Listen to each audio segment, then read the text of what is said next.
So this is currently happening to me. It's been going on for close to 3 weeks now. I decided to make a profile on Plenty of Fish because I've been single for 8 months now and I have friends who have had success on there before. So I decided, why not? About a month later, I got a message from a very attractive girl and we actually got along pretty well. We talked for a few weeks until we decided to exchange our kicks. That's where everything took a turn for the worse. Within only 4 messages, she revealed to me that her pictures were fake and proceeded to send me a new one saying, "This is me. I swear I'm not fake, I promise." The picture was of a girl I knew looked too good to be true. So being a huge fan of the show Catfish, I decided to reverse image search the image. Sure enough, I found the real girl. I told her about what I found, so she did it again. Sent a new picture, reversed image searched it. Same thing, not her. At this point, I got fed up and told her to never talk to me again. She became extremely angry. She started calling me every name in the book, telling me she's a stripper and would pleasure me anytime I wanted, and that I lost out. I started getting messages from a new account on both Plenty of Fish and Kick, all claiming to be her friend or someone who works with her. They all talked the same way she did, and I knew deep down they were all her. The friends started sending me messages threatening me, saying, "I know where you live, her dad will beat the shit out of you." And the one that made my heart drop was, "I know you live on Pine Ridge." That's my neighborhood. It went on every single day. I would get up to 30 kicks a day from her, never replying. I got sick of it, so I made my Instagram private, deleted Facebook, took down my profile and made a new kick. About 5 days went by, and the worst thing happened 4 days ago. I got a new message on my new kick. It was a picture from a username called Killer2 coming for you. When I opened it, I almost pissed myself. It was my house. From across the street, I could see the window to my room with the light on.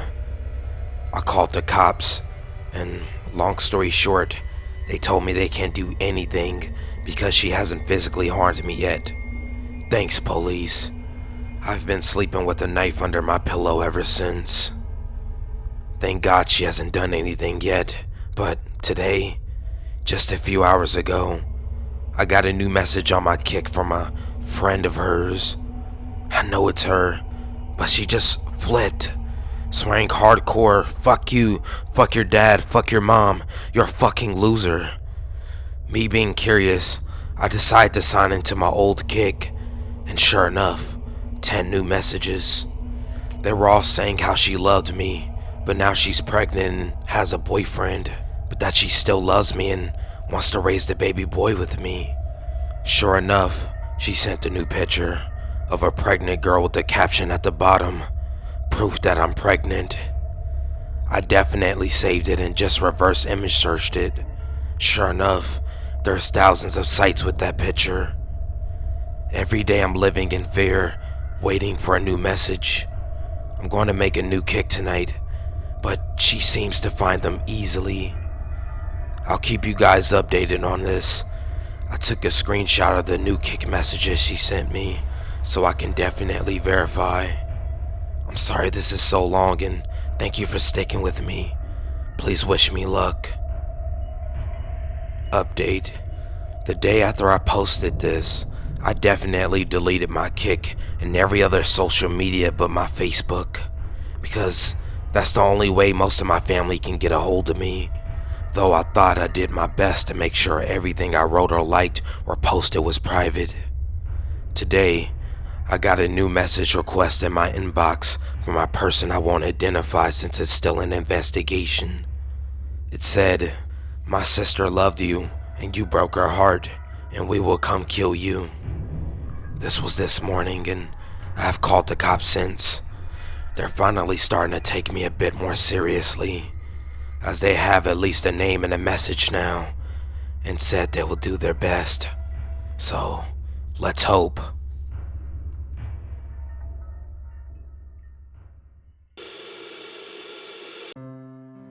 First off, I'd like to say I'm telling this story from a girl's perspective, and I was 18 at the time it happened. I was in my second year of community college when this whole thing started, and was enjoying a little bit of new freedom from my parents, who were strict homeschooling evangelicals.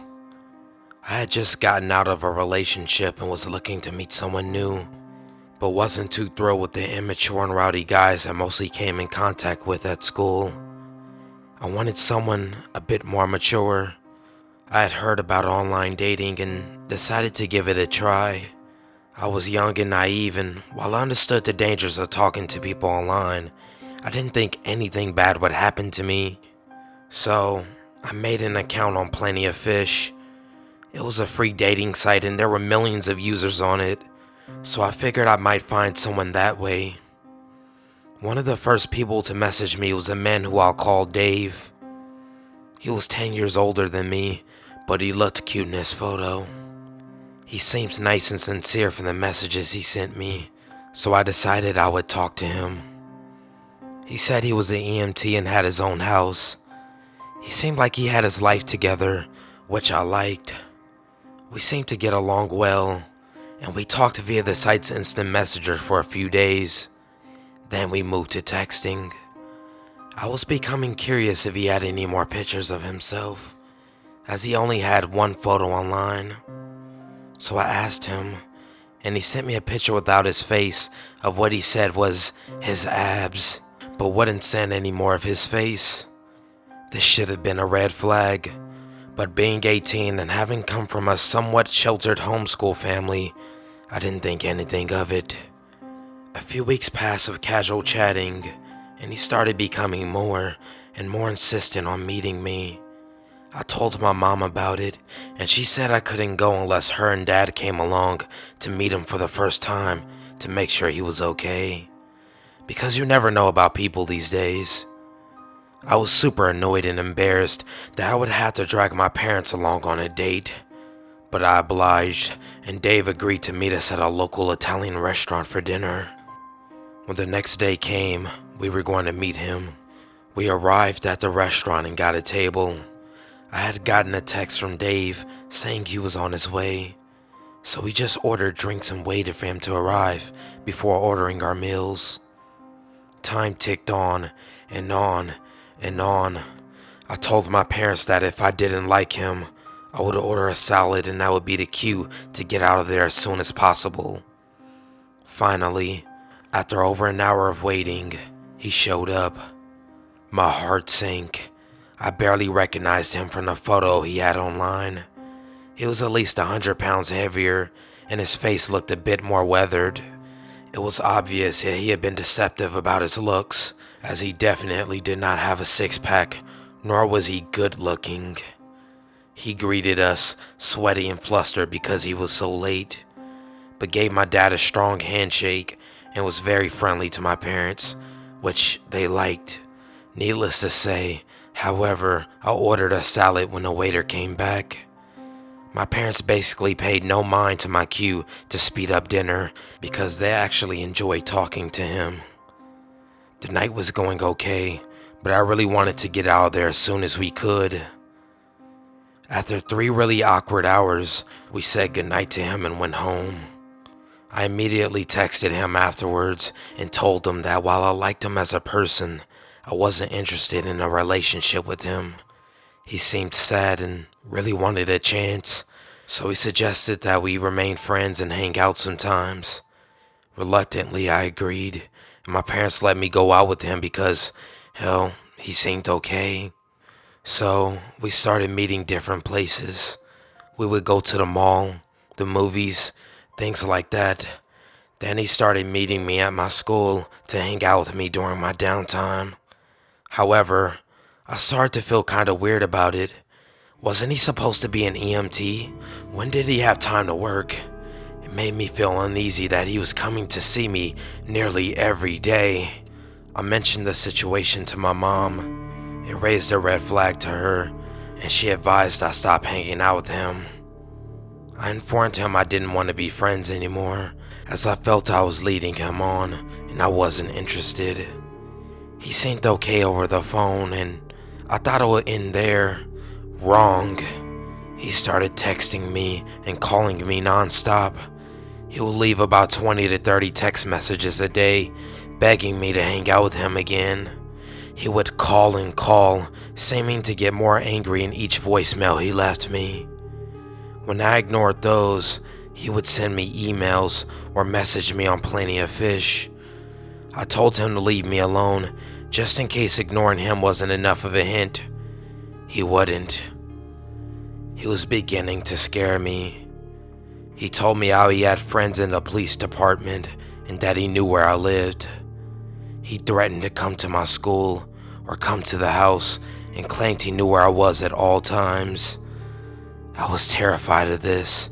I would sometimes see a strange black car driving slowly by, and I would hide and keep the blinds shut when I was home alone. To this day, I'm not sure if it was him or if it was a coincidence. I began to drive my mom's car to school, as he knew what my car looked like. My mom had kept her car in the garage all the time, so there was no way he knew that car. I also began to park in a different area at school, so it was less likely he would find me and follow me home. I eventually got a new number, so the text messages and calls stopped. That didn't stop him from emailing me and instant messaging me from new accounts he made, even though I had blocked the old ones. I basically had to watch my back and live in fear of this man for about 6 months.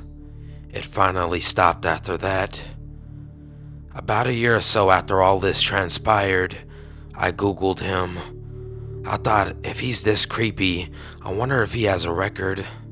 Well, it turns out he had been arrested and charged with child pornography recently and had been thrown in jail for violating his probation by trying to get a job working with children at an amusement park. I read some comments on some of the articles about how he stalked and threatened other women too. Turns out he was never an EMT, by the way. I am so glad he is behind bars where he belongs. So, perverted scum of the earth, child porn addict stalker, let's not meet ever again. This story happened about a year ago, a couple weeks after I broke up with my boyfriend of 2 years. I was on the receiving end of the breakup and was a complete mess. I was in college and living at home for the summer in a very small town during the course of these events. A friend was consoling me and created my very first online dating profile for me because gay men can sometimes think that more sex is the solution to everything. His intentions were good, and I have to admit that some of the men contacting me were very attractive. I didn't really know how to use the website very well, so I started to text a couple of guys I met. This is where Robert comes into play. On the surface, Rob was a 6'3" gorgeous man who competed in bodybuilding competitions. Unfortunately, his face looked something like an axe murderer. His teeth were fucked. He wore glasses with those really thin metallic frames, and his hair looked like his mom still cut it. I tried to give him the benefit of the doubt, and he seemed like a really nice guy. That first night that we texted, we probably stayed up until 2 a.m. talking about our lives. I heard a few things which aren't really red flags, but are usually turnoffs in what I look for in a date. For a guy in his late 20s, Rob didn't have much of a career. He was a high school track assistant coach, and I wasn't really sure if he got paid for his job. Anyway, I tried to be open-minded. The next day, he wished me good morning and said we should go on a date that day. I told him in detail how I was just broken up with and didn't really want to meet a guy for dinner and cry from appetizer to dessert. He understood and agreed, and then asked me out 3 hours later. This creeped me out, and I stopped talking to him. What made this stranger was the fact that it was every day at a few specific times. 10:17 a.m. and 9:17 p.m. every day. Sometimes he would call 3 times in a row, but always starting at 10:17 a.m. Obviously, I never picked up the phone. Considering I texted Rob for less than a 12-hour period, this began to frighten me. I mentioned the story as a joke to another one of my friends who was a police officer, but he took it more seriously than I expected. He told me that I should delete my profile, which I hadn't thought to do, and to be very careful. I deleted the profile right in front of him. 30 seconds later, I got a text in all caps saying, "Why did you delete your profile?" I was startled. I can't say for sure, but it looked like he was continuously watching my now abandoned profile on the website throughout the day. Getting more uneasy, my morning phone calls began to seriously worry me. Luckily, a week or so had passed. He seemed to finally be getting the message. I really wish that previous statement was correct.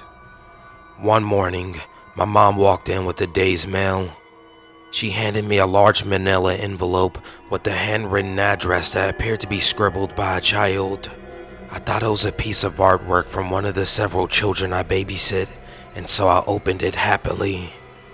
I've never been more wrong in my life.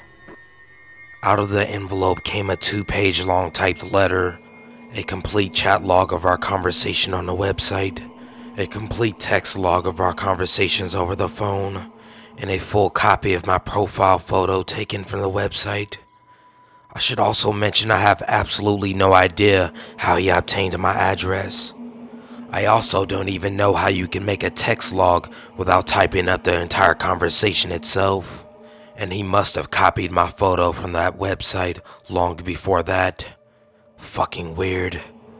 I immediately began sobbing at the 20 pages of horror that fell out of that envelope. I will also admit that to this day, I've never read the typed letter. All I know is that it ended with a huge, creepy smiley face. My mom saw that I was crying, and I told her that I was being stalked. She asked me, "Who is doing this?" And I gave her Rob's full name. What happened next completely sent me over the edge. My mom began crying too, and told me that Rob had been emailing her pretending to want to donate to her charity. My mom began to freak out as well when he began to ask about her children, and she stopped the email conversation. Now, both of us crying, I called the local police department and told them that I was being stalked, and somehow the man had found my address and was also contacting my family members. A policeman was sent to our house, and he went through all of our documents and told us that although he had clearly become angry, he wasn't threatening violence and there was nothing the police could do. He stayed until we both calmed down and we talked a few scenarios out. When we were walking the police officer to his patrol car, an unfamiliar car was parked across the street. It was Rob. After being such an emotional wreck from the day, for some reason I didn't get too spooked in that moment. The police officer didn't realize who he was, but once Rob saw me standing with a cop, he probably got nervous and I never heard from him again.